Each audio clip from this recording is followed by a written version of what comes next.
Eh bien voilà, bonjour, mesdames et messieurs. Convergence et révolution culturelle, sinon les chemins de la Renaissance africaine, le retour aux sources africaines et surtout quand l'Afrique parle de l'Afrique à l'Afrique pour l'Afrique. Aujourd'hui, une émission spéciale en hommage au peuple malien, nos frères et sœurs qui se battent au Mali contre l'impérialisme occidental, comme qui dirait la Coupe d'Afrique de la souveraineté continentale se joue actuellement au Mali. Et pour rendre hommage à nos frères et sœurs qui sont en combat pour le devenir de notre continent et surtout pour éveiller les consciences africaines encore endormies aujourd'hui, 12 plats prévus par Convergence et Révolution culturelle, pour nous sortir de notre coma qui a par trop duré. Premier plat, Afrique, mon Afrique. Mesdames et messieurs, nous sommes victimes d'un système que nous n'avions pas déclenché, nous. La jeunesse africaine aujourd'hui, qui se perd dans des points d'interrogation, sans réponse, qui sont très chocs, qui se laissent instrumentaliser, est victime d'un système. Voyez, les drapeaux de nos pays en sont témoins. Patrice Louvoiseau, premier élément, pour que nous puissions nous en rendre compte. Oui, Afrique, mon Afrique. Afrique des fiers guerriers. Yeah. Ils ont découpé ça comme ça en petit. Yeah. Regardez comment ils ont soudé. Patate. Tellement c'était divisé même là. Il y avait un problème sur le choix des couleurs des drapeaux. Il y a des couleurs qui se répétaient parce qu'il n'y avait plus de couleurs. Les couleurs manquaient maintenant. Vous voyez, il y a des 8 pays, ils ont les mêmes couleurs. La couleur qui revenait tout le temps, c'était le vert, jaune, rouge. Cameroun, vert, jaune, rouge. Congo, vert, jaune, rouge. Ghana, vert, jaune, rouge. Guinée-Bissau, vert, jaune, rouge. Mali, vert, jaune, rouge. Après, ils leur ont dit, non, mais vos drapeaux se ressemblent. Dit, non, on va changer les dispositions. Il y en a même, ils vont ajouter une étoile. Hein? Il y en a qui ajoutent l'étoile à gauche. Il y en a qui ajoutent l'étoile au centre. Il y en a qui ajoutent l'étoile à droite. Il y en a qui disent, non. Moi, je veux beaucoup d'étoiles. Ça fait des paillettes. On dirait que c'était un jeu, quoi. La jeunesse africaine. Tu vois, nous sommes des victimes. On ne devrait même pas se piétiner. Nous sommes des victimes d'un système. On n'a pas décidé. On est dedans. On ne devrait même pas se regarder mal les uns les autres. On souffre de ce que les anciens, ils ont décidé. Mais au lieu de ça, on se piétine. Comme si on était coupable de ce qui se passe. L'Afrique est en guerre, mesdames et messieurs. Nous sommes victimes d'un système. Aujourd'hui, nous ne parlons pas beaucoup. Nous envoyons toutes nos pensées positives à nos frères et sœurs qui combattent au Mali, seuls contre l'impérialisme occidental. Pourtant, l'Afrique ne manque pas de couleurs, mesdames et messieurs. L'Afrique sait chanter, l'Afrique sait danser, l'Afrique sait même incanter. Nous allons nous en rendre compte dans ces deux éléments qui s'enchaînent. Comme ça, nous saurons que l'Afrique est pleine de couleurs. L'Afrique est arc-en-ciel et surtout, l'Afrique connaît les esprits. L'Afrique connaît l'esprit. Patrice Louvoiseau.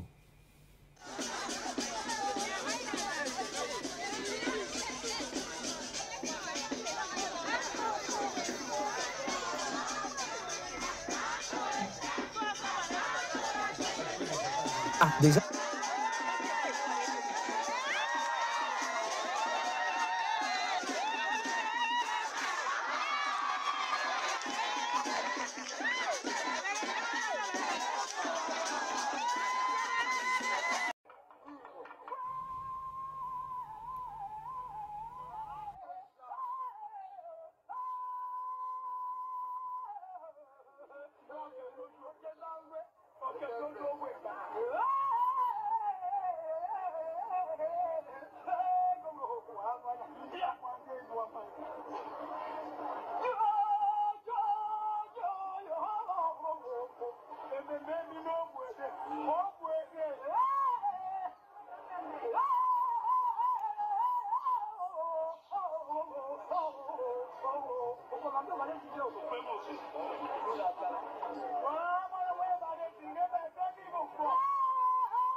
Vous l'aurez compris, mesdames et messieurs, l'Afrique, c'est aussi la terre de grands hommes politiques comme le président Denis Sassou Nguesso. Ici, nous l'avions vu dans cet élément avec les ancêtres, sinon se réenraciner. D'ailleurs, il ne s'est jamais déconnecté de ses racines. Comme qui dirait, nous l'avions dit ici, l'Afrique ne manque ni couleur, ni connexion avec le monde des esprits. Alors, mesdames et messieurs, pour le troisième élément, quelle était la problématique?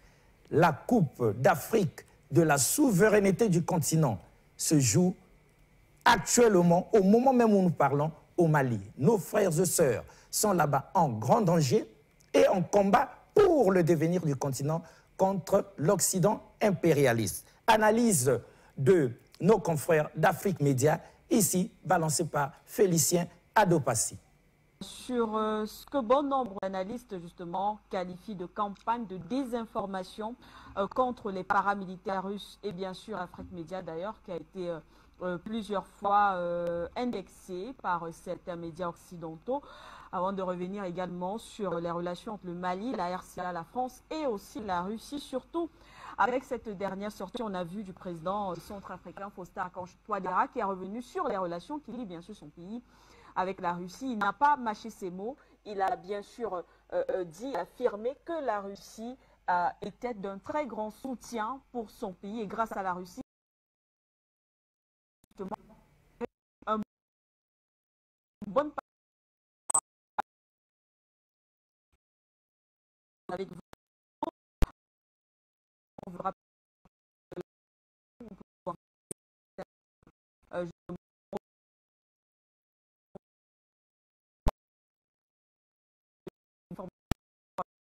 il faut pour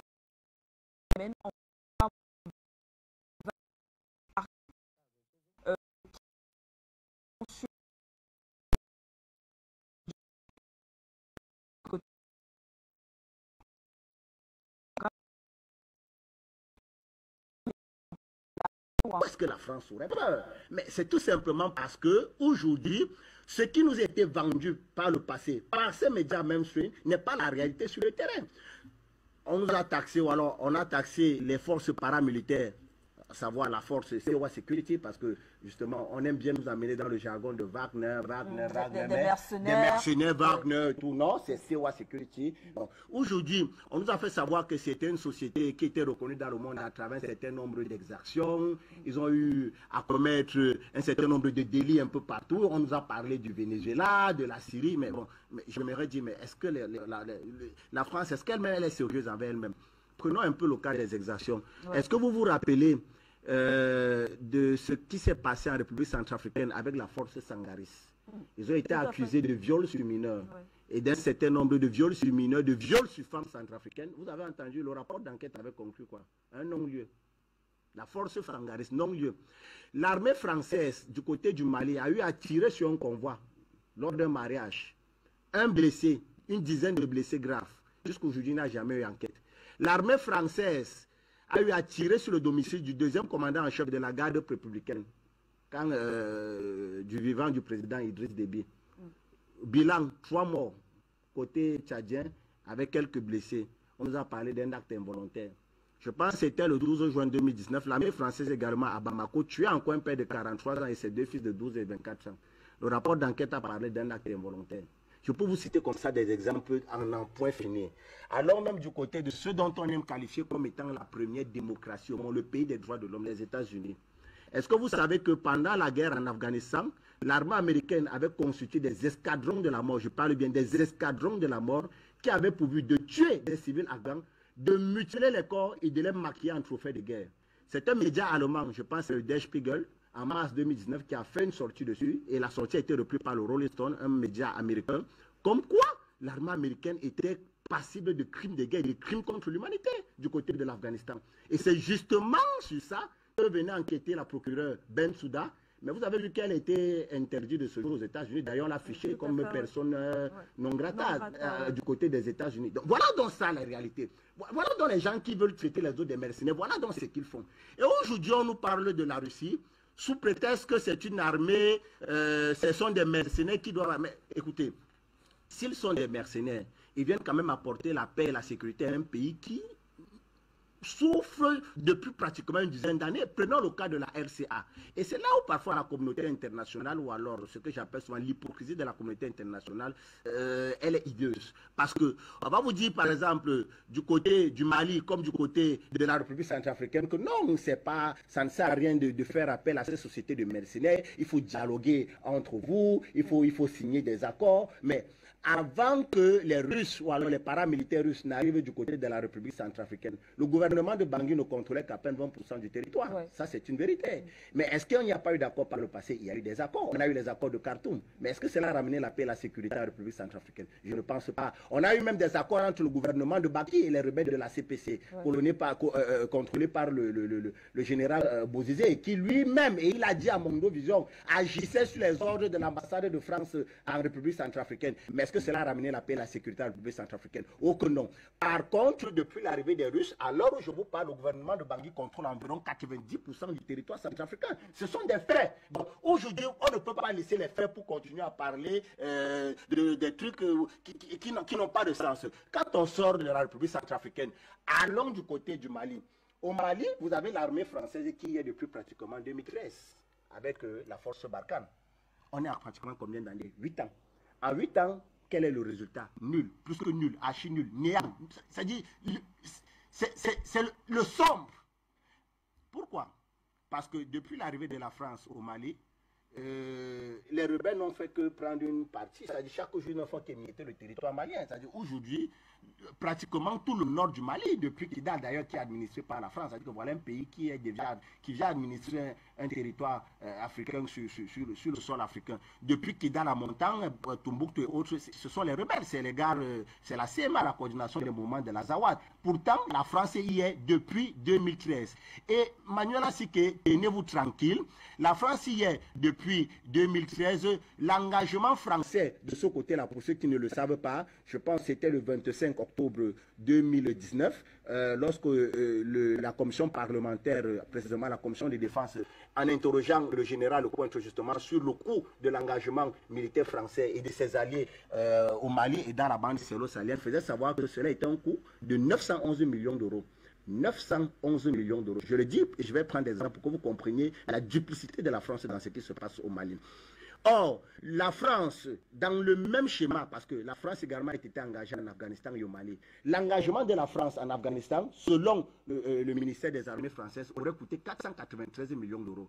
Entre la France et l'Afghanistan, vous voyez bien l'espace, la distance. Et les experts ont justifié le coût de 493 millions d'euros du fait de la distance qui sépare la France et l'Afghanistan et du fait que la France n'avait pas de base justement de soutien pour permettre un meilleur soutien logistique entre la France et Kaboul. Donc voilà pourquoi le coût était allé jusqu'à 493 millions d'euros. L'engagement même de la France au Mali, pardon, en Libye, parce que la France également a été engagée en Libye, l'engagement de la France en Libye était estimé à un coût de pratiquement 354 millions d'euros. Un peu. Mais par contre, l'engagement de cette même France au Mali, qui n'est pas si loin, contrairement à l'Afghanistan, pour la première année, c'est-à-dire en 2013, selon le chiffre du ministère des Armées françaises, était au-dessus de 600 millions d'euros. C'est-à-dire que, voyez vous-même cette mascarade. Donc, en 2013, on était à 600 millions d'euros. En 2019, on était à 911 millions d'euros. C'est-à-dire que si vous faites un ratio, vous voyez que l'engagement français au Mali, depuis qu'elle y est, on est dans une moyenne de pratiquement 750 millions d'euros. Donc, vous voyez aujourd'hui, lorsqu'on essaie de calculer, on approxime pratiquement les 600 milliards de francs CFA. Donc, en 8 années, la France a appris au gouvernement malien, parce que l'engagement de la France et de ses alliés au Mali est une dette pour le peuple malien. Donc, en pratiquement 8 ans, la France a pris à l'État malien 600 milliards de francs CFA par an, multiplié par 8, ça fait pratiquement 4800 milliards de francs CFA pour un résultat nul. C'est ça la réalité. De l'autre côté, vous avez une armée, alors les paramilitaires russes, qui arrivent au Mali avec un plan d'action clair, ça il faut le dire. Parce que la Russie, ou alors les paramilitaires russes arrivent au Mali avec un plan selon lequel ils disent au gouvernement malien qu'ils sont capables de reconquérir la totalité du territoire malien en 26 semaines. J'insiste bien. 26 semaines, voilà ce que les paramilitaires russes proposent. Pour un coût annuel de 72 milliards de francs CFA. Ça, c'est l'agence Reuters qui nous fait savoir ces chiffres-là. Entre 72 milliards de francs CFA et les 600 milliards de francs CFA que la France prenait chaque jour à l'État malien, Manuel Assiké, vous-même pouvez... vous pouvez faire le reçu et comprendre qu'en réalité, la France ne pouvait qu'entretenir le terrorisme dans le nord du Mali. Voilà pourquoi donc l'arrivée de ce partenaire stratégique à la Russie est une menace pour les intérêts français en Russie et également est une menace pour la géopolitique africaine parce que cela vient redessiner la carte à travers les deux pôles qui sont en train de se construire. Un en Afrique centrale avec la République centrafricaine et le Cameroun. Le second du côté de l'Afrique de l'Ouest avec le Mali qui risque d'embraser la sous-région et bien sûr menacer ou alors évincer, éjecter la France définitivement du continent africain.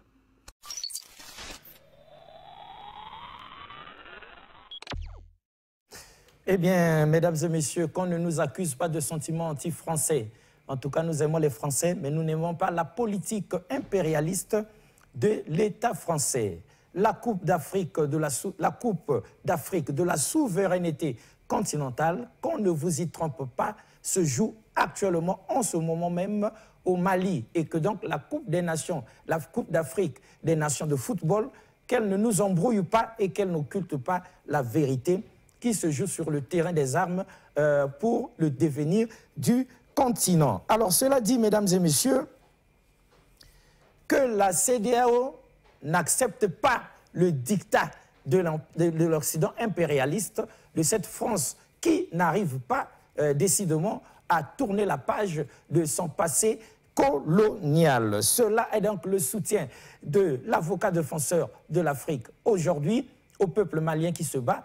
Hommage donc à nos frères et sœurs ténébreux depuis le Congo-Brazzaville. Nous sommes tous de concert avec vous. Mesdames et messieurs, l'Afrique souffre du fait que nous sommes désunis. Quand nous serons unis, ça va faire mal. Ça va faire extrêmement mal. Voilà pourquoi la charte de l'impérialisme n'accepte pas que nous soyons unis et sa devise c'est diviser pour mieux régner. Quand nous serons unis, ça va faire mal. Félicien Adopassi. Quand nous serons unis, ça va faire mal. Quand nous serons unis, ça va faire mal. Comme les États-Unis, ça va faire mal. Ça va faire mal. Quand nous serons unis, ça va faire mal. Quand nous serons unis, ça va faire mal. Comme le Royaume-Uni, ça va faire mal. Ça va faire mal. On pourra contrôler, on sera respecté. Nous pourrons dialoguer, on pourra s'imposer. Ça va les étonner de nous voir évoluer. C'est quand nous serons unis, ça va faire mal. Quand nous serons unis, ça va faire mal. Comme les États-Unis, ça va faire mal. Ça va faire mal. Quand nous serons unis, ça va faire mal. Quand nous serons unis, ça va faire mal. Comme le Royaume-Uni, ça va faire mal. Ça va faire mal. On pourra s'opposer à ceux qui veulent s'imposer. On pourra résister aux pays développés. On pourra bien lutter contre la pauvreté. Quand nous serons unis, ça va faire mal. Quand nous serons unis, ça va faire mal. Comme le Royaume-Uni, ça va faire mal. Ça va faire mal. Quand nous serons unis, ça va faire mal. Quand nous serons unis, ça va faire mal. Comme les États-Unis, ça va faire mal. Ça va faire mal.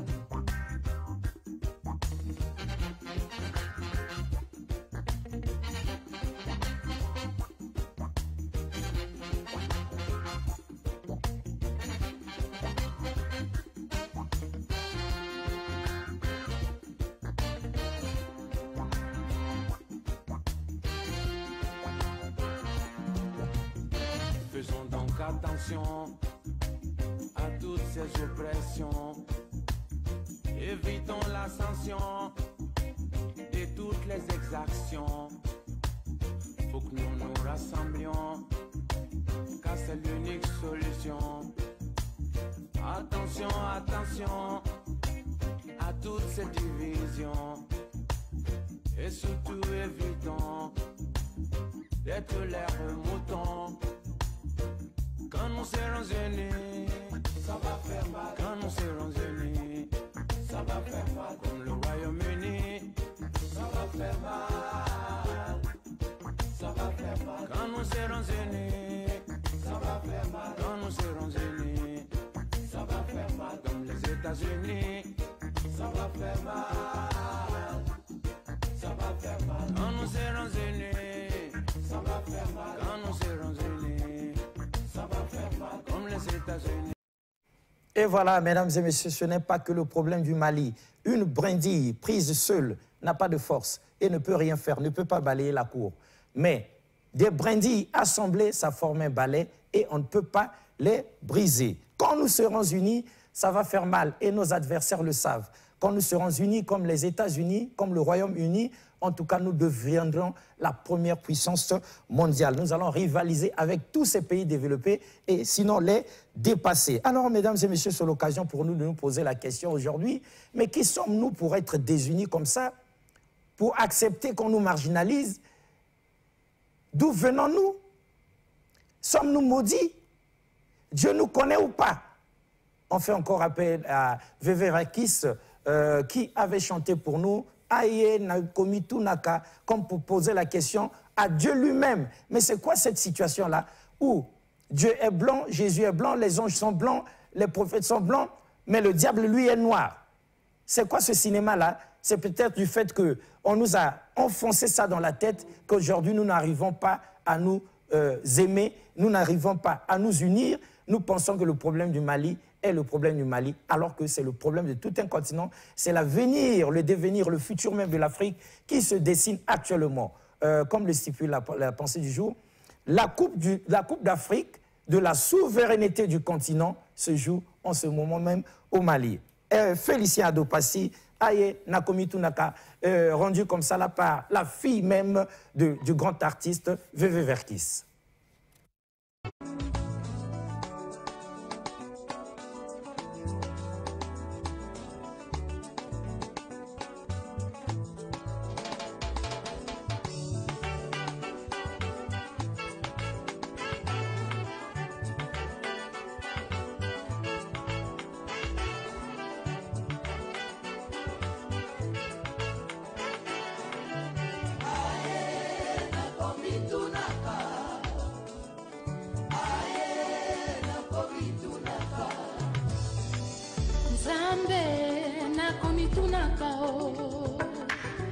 Yahweh nakomitunaka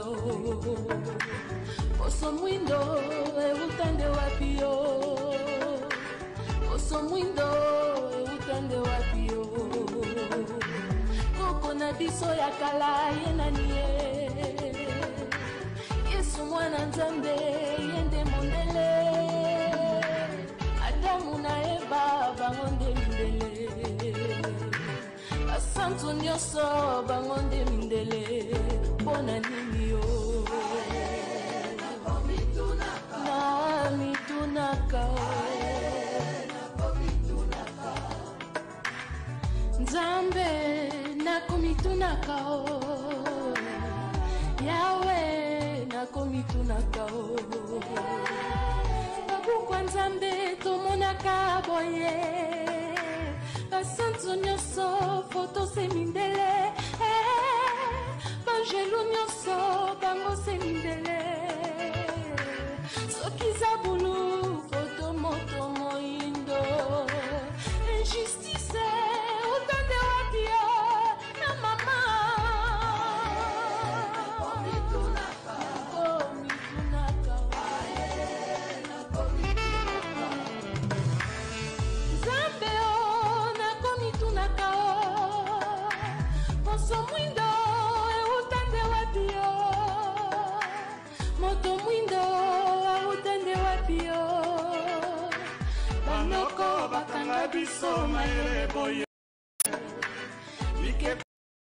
bango baboyaka Kisa bakoko bango bandimaka te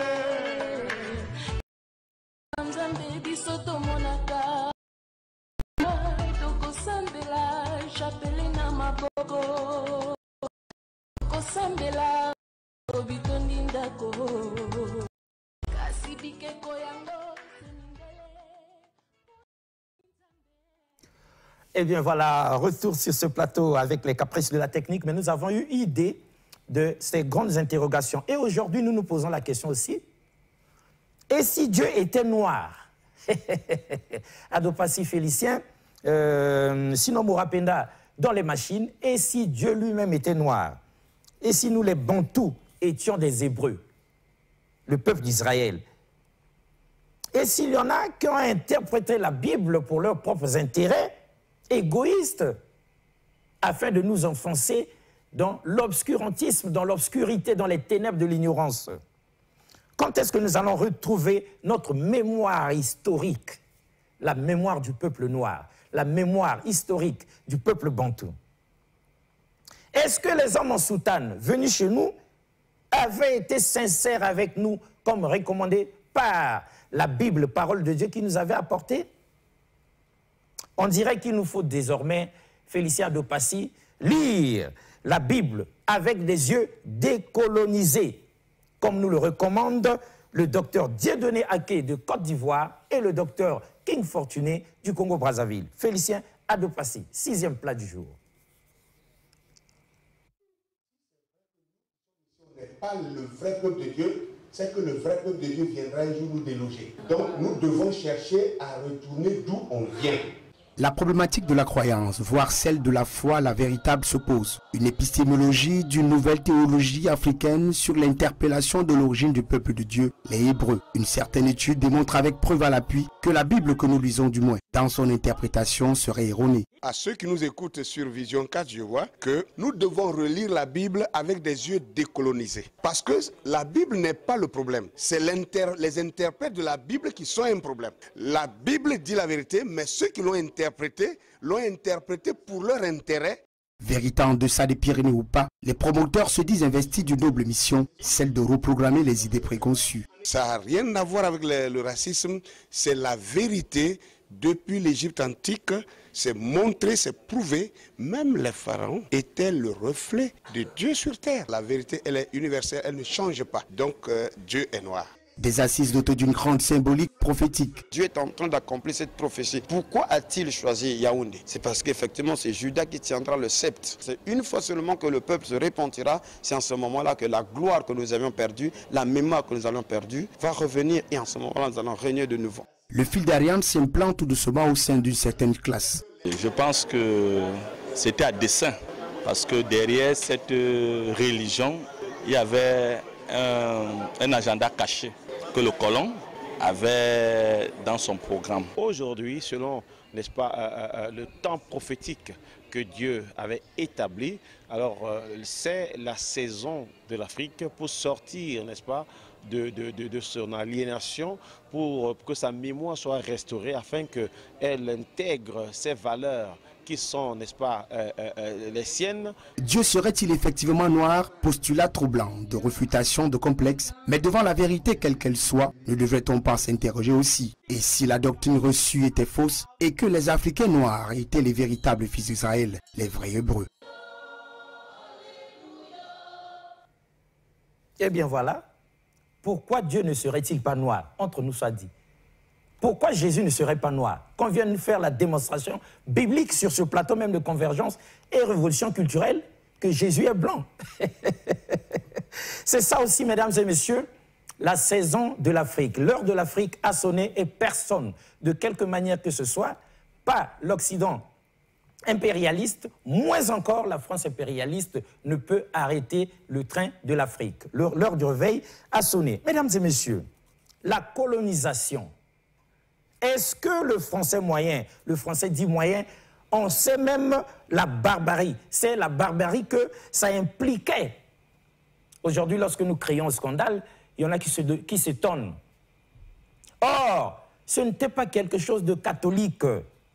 Laissons parler Aimé Césaire, lu par des panafricanistes comme Lilian Thuram, Joy Starr, Valérie Monteau, dans Discours sur le colonialisme.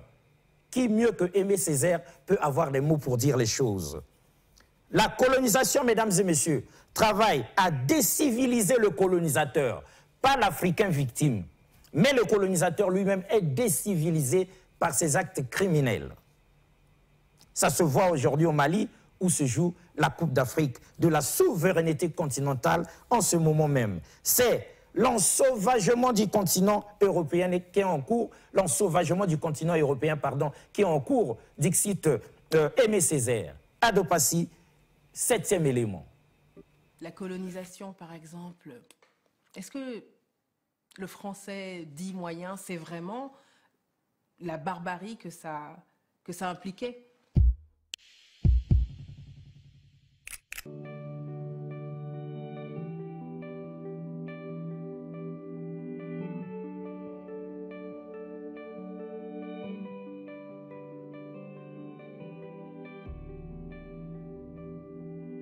Je parle de sociétés vidées d'elles-mêmes, des cultures piétinées, d'institutions minées, de terres confisquées, de religions assassinées.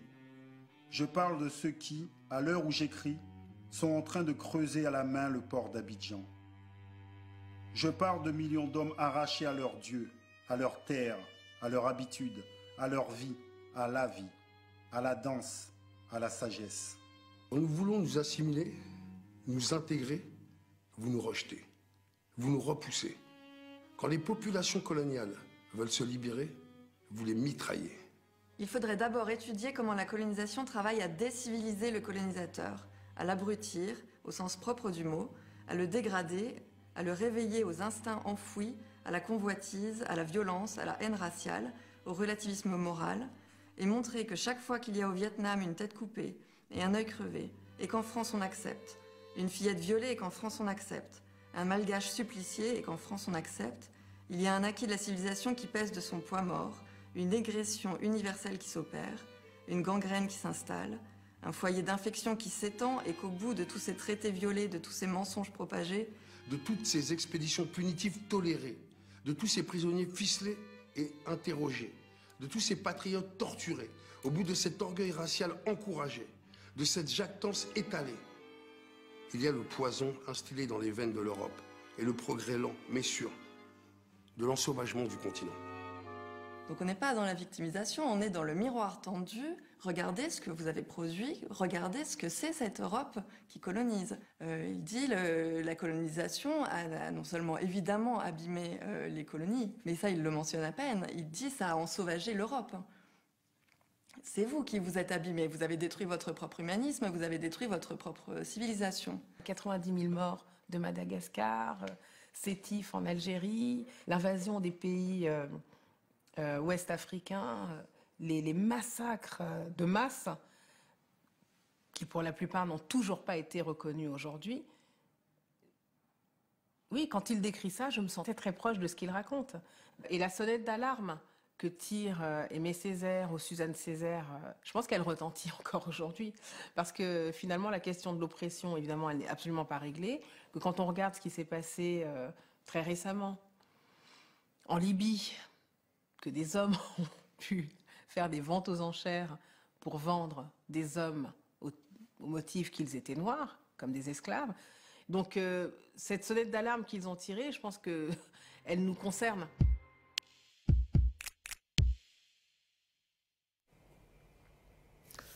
bien voilà, ils ont voulu nous cacher notre histoire, mesdames et messieurs, pardon. Ils nous l'avaient du reste déjà volé en nous volant l'Égypte et son histoire. Heureusement que Cheikh Anta Diop était passé par là et s'était épuisé à remettre la vérité sur ses bases. L'Égypte antique, loin d'être blanche, comme on nous l'avait longtemps fait croire, était noire, source de tous les savoirs scientifiques du monde actuel. Hommage par cet élément donc à Cheikh Anta Diop. Hommage au peuple malien combattant pour la souveraineté continentale. Écoutons Aimé Césaire, qui dit, en redonnant à l'Afrique son passé, Cheikh Anta Diop a redonné peut-être son passé à l'humanité. Et nous, sur ce plateau de Convergence et Révolution culturelle, nous enlevons le peut-être. Cheikh Anta Diop a redonné à l'Afrique son humanité au monde entier. L'Afrique est à l'origine de la civilisation humaine. Félicien Adopassi. L'Égypte était une civilisation nègre et négro-africaine. Plus question de quitter le continent pour l'Europe, mesdames et messieurs. Éduquons nos enfants à ne plus prendre de risques en bravant le désert et la Méditerranée. L'Eldorado, ce n'est pas l'Europe, mais l'Afrique. Suivons cet élément avec Félicien Adopassi. Bonsoir, mesdames. Bonsoir, madame. Heureusement que j'ai mon cousin militaire, mesdames et messieurs. Heureusement, comprenez mon émotion. Heureusement que j'ai mon cousin militaire. Je serai déjà au cimetière, à 2 mètres sous terre. Pauvre cadavre, simple squelette, en train de sourire, comme tous les squelettes de la terre, qui n'arrêtent pas de sourire, un sourire de la mort, mort de misère, misère des hommes, pauvre Maccabée. Félicien Adopassi.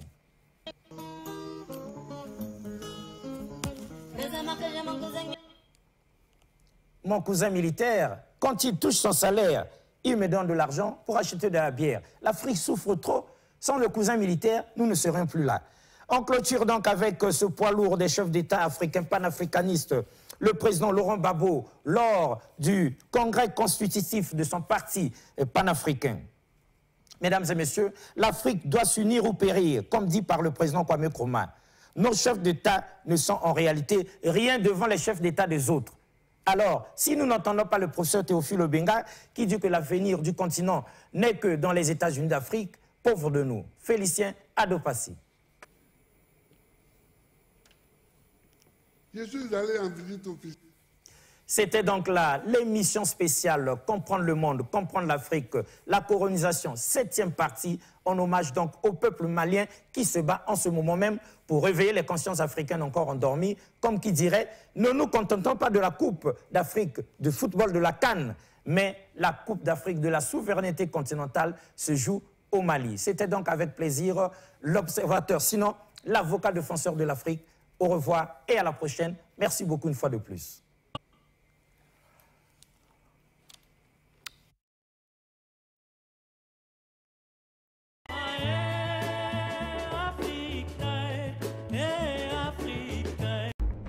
L'Égypte était une civilisation nègre et négro-africaine.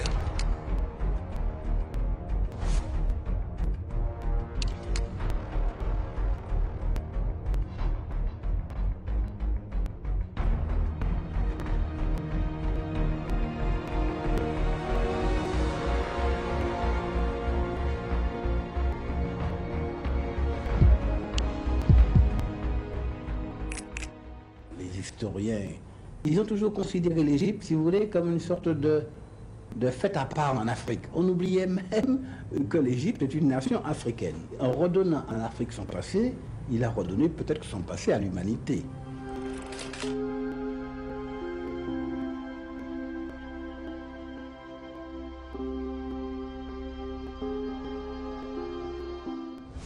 C'est effectivement un paradoxe que ce continent qui est à l'origine de la civilisation humaine soit classé jusqu'à ces dernières décennies comme un continent fruste qui n'a rien apporté à l'humanité, alors que l'Afrique est à l'origine de la civilisation humaine. Les gens vont sauter quand ils vont entendre ça, professeur.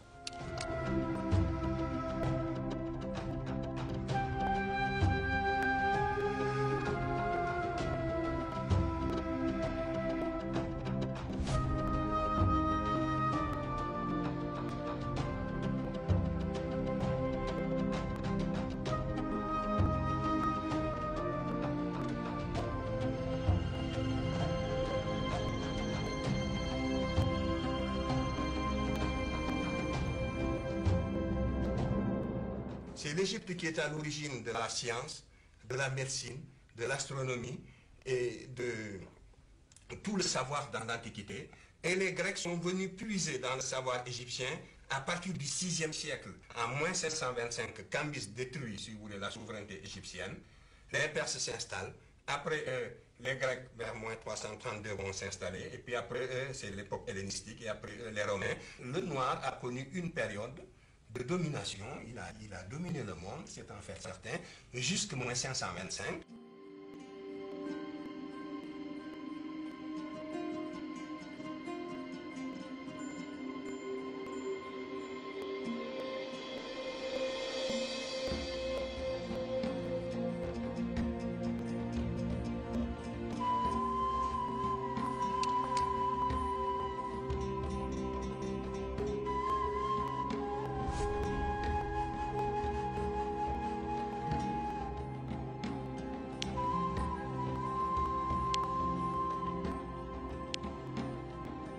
C'est l'égyptien, le type général de l'égyptien que l'on a voulu représenter là avec les contrastes de couleurs.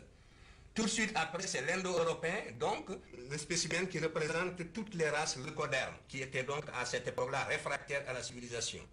Et le troisième, c'est les noirs du reste de l'Afrique. Vous voyez, essayez de trouver une différence entre le premier et le troisième. C'est uniquement le même type et le texte le dit aussi. Et le dernier, à gauche, c'est le sémite.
Plus question de quitter le continent pour l'Europe, mesdames et messieurs.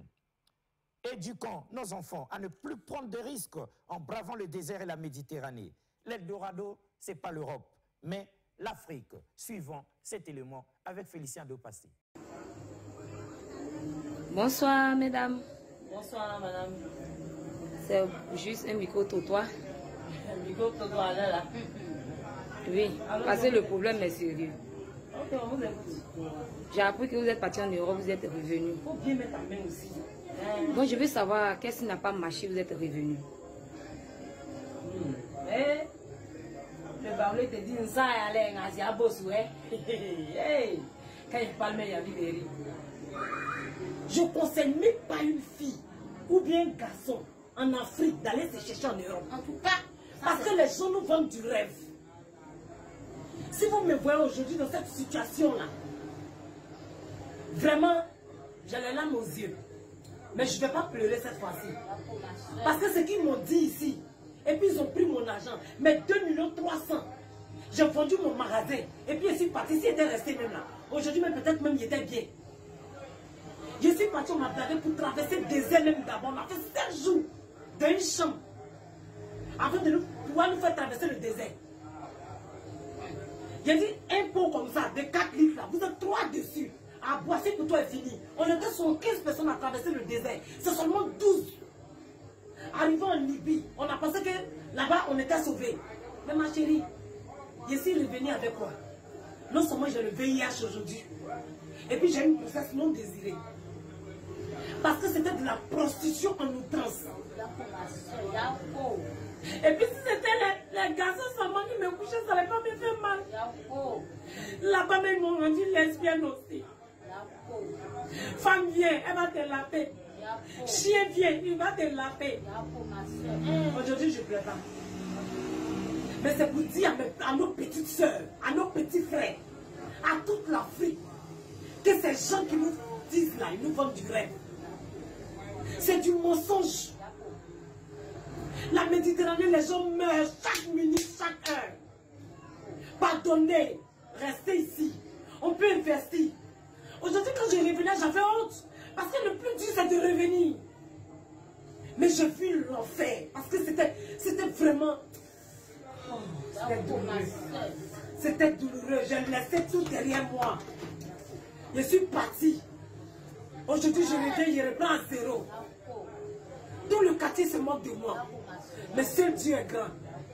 Je lance un message pour dire à tous les Africains que si nous-mêmes, on ne se prend pas au sérieux, qu'on ne se vend pas cher, ce n'est pas les Blancs qui vont nous vendre cher, qui vont nous prendre au sérieux. Vive l'Afrique, pour que vive le travail en Afrique. Je vous remercie. Ma soeur va parler un peu. On vous écoute, madame. C'était pas facile. Ça nous donne c'était pas facile. Mais si aujourd'hui Dieu nous a fait grâce qu'on est revenu, on ne pensait pas quelqu'un de quitter son pays pour aller se chercher. Vraiment, c'était pas facile. Donc, grâce à Dieu aujourd'hui, nous sommes là. En tout cas, la Côte d'Ivoire reste la Côte d'Ivoire. Vraiment, mes soeurs, mes frères, la Côte d'Ivoire est mieux. Merci beaucoup. Voilà, grossesse, il va donner à qui? Il ne connaît pas son papa. Au moins 10 spermatozoïdes. Et heureusement que j'ai mon cousin militaire, mesdames et messieurs. Et heureusement, comprenez mon émotion. Heureusement que j'ai mon cousin militaire. Je serai déjà au cimetière, à 2 mètres sous terre. Pauvre cadavre, simple squelette, en train de sourire, comme tous les squelettes de la terre, qui n'arrêtent pas de sourire. Un sourire de la mort, mort de misère, misère des hommes. Pauvre Maccabée. Félicien à de passer.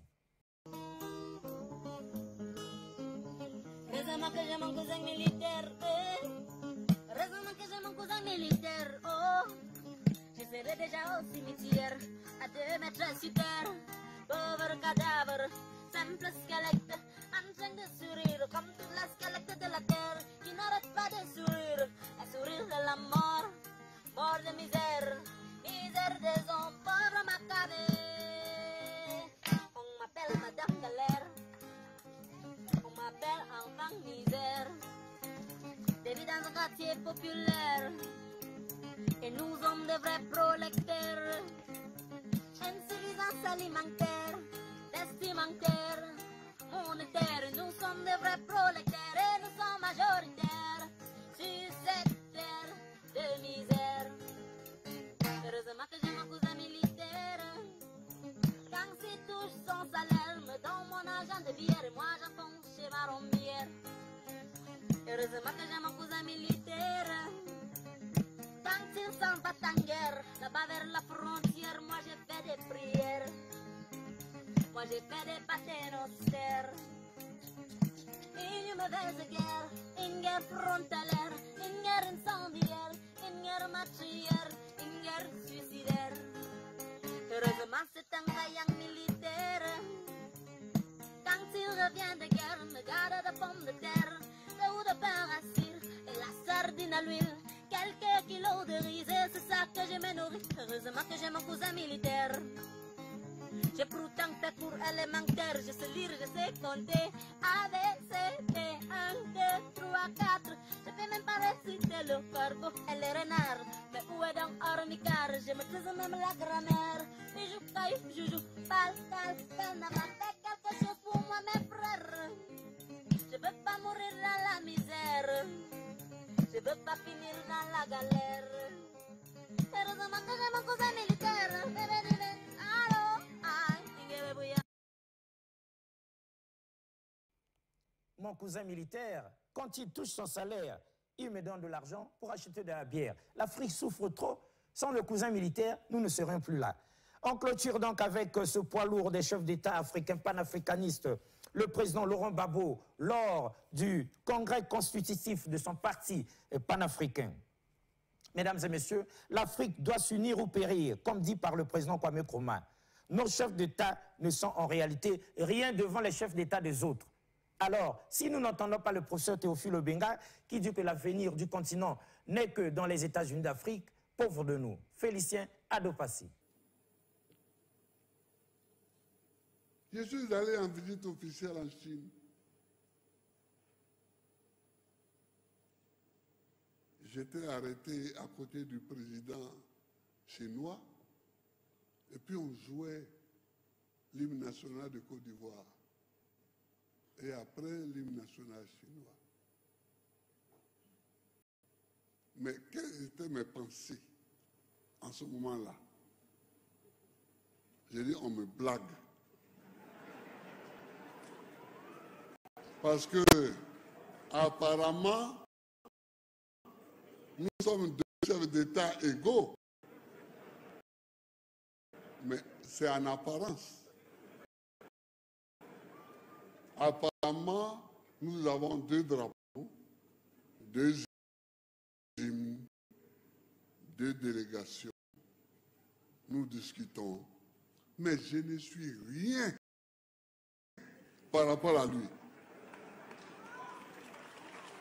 Il faut que les Africains pensent ça. Il faut qu'ils sachent ça.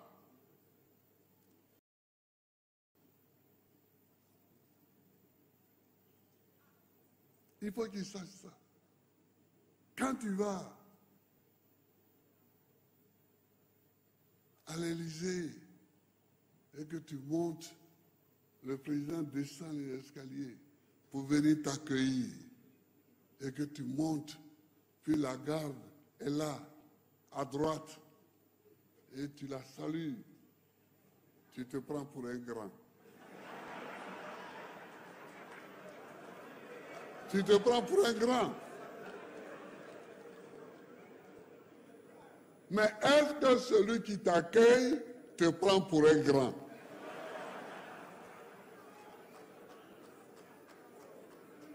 Et est-ce que la réalité te considère comme un grand?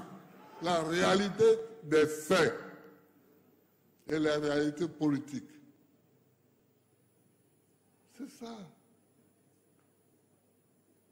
Mes frères, tant que nous sommes dans des micro-États comme ça, nous ne sommes rien. C'est de là que part l'idée du panafricanisme.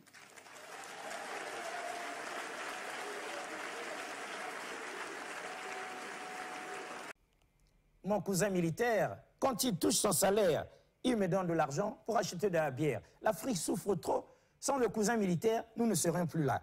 On clôture donc avec ce poids lourd des chefs d'État africains panafricanistes, le président Laurent Gbagbo, lors du congrès constitutif de son parti panafricain.